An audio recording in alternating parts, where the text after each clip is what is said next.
Hi, welcome to another episode of Hot Takes. Just a quick one here, but it just goes to show how desperate Reeves truly is. Reeves is blaming Brexit. She says all her economic woes started, back when we voted to leave the EU. But they're not. She's wrong. They're all of her making. Everything that's gone wrong has been as a result of that woman's stupidity, incompetence, and lack of understanding of anything, really. She spends far too much money, taxes far too heavily, borrows way beyond our means to repay. Higher taxes drive up prices, they undermine confidence, they destroy jobs, they make the pound weaker, so our imports are more expensive. That drives prices up, and it becomes a vicious circle. And they often become self-defeating, of course. The more you tax, the less you get, and then you enter this doom loop of having to raise the taxes to get more money in, which results in less money, so you tax more, and eventually the whole thing implodes. Pop, and there goes your economy. What she can do is to basically keep spending and borrowing to spend because she can't tax anymore. There won't be any jobs, so it will have to be.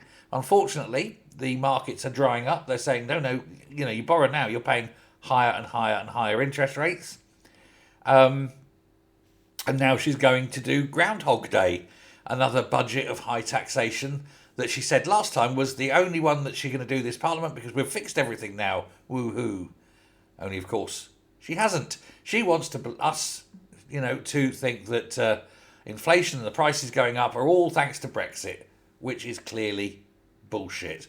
5 years ago, when they stayed low for the first 2 years after Brexit, that was odd. She needs to be reminded of her own exchange of letters with the governor of the Bank of England. They agreed this September that inflation was too high, largely thanks to recent government actions. She actually wrote that. She agreed with that. And now she's trying to tell us, oh no, it wasn't me, Gov. Oh yes, I did write that letter and everyone knows I wrote it, but no, it wasn't me. It was Brexit, it was 5 years ago. Bullshit. Water bills have gone up to spend because they needed to invest in water. That's a government decision. Electricity bills have gone up, gas bills have gone up. Food bills, my God. Food is now so expensive. You've seen the price of mince even. It used to be a staple. But, everything they do goes up. Council tax bills going up 5, 6, 7, 10% in some places.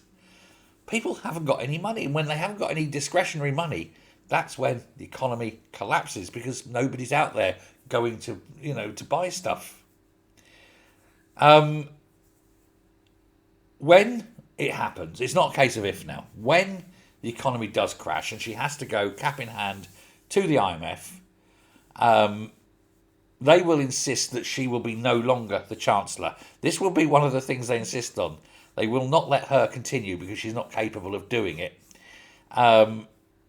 They will probably force massive cuts to welfare bills and spending. They will probably insist that we don't give any money in foreign aid until we've sorted this out. There's all sorts of conditions they'll put on us. And every single one of them will be against what the Labour Party exist for. And then when the Tories, when Reform come in 3.5 years' time, they'll be sitting there with this very much reduced welfare bill, this no foreign aid money malarkey. They'll still have to probably grow the economy, but they'll be doing so from a base where the welfare bill is low and they won't have to spend money abroad. And if they can keep like that for 5 years, pay down a lot of the bills, clear house, keep it like that. And then once we get in a position where we can start pushing and growing the economy, well, lower the taxes, more money in the system, a little bit of a boom, don't mind that. Keep the welfare bill low. Don't get tempted into giving foreign aid. Win the following election, Britain will boom. But only if the IMF are called in. If she doesn't get the IMF called in and we just struggle on, then we will become Venezuela. There won't be any animals in the zoo, you know. We'll have eaten them. But that's where we are. And it's all government policy. And we know it is. And they know it. Can't blame Brexit for this one. It's not Brexit that is doing the borrowing, is it?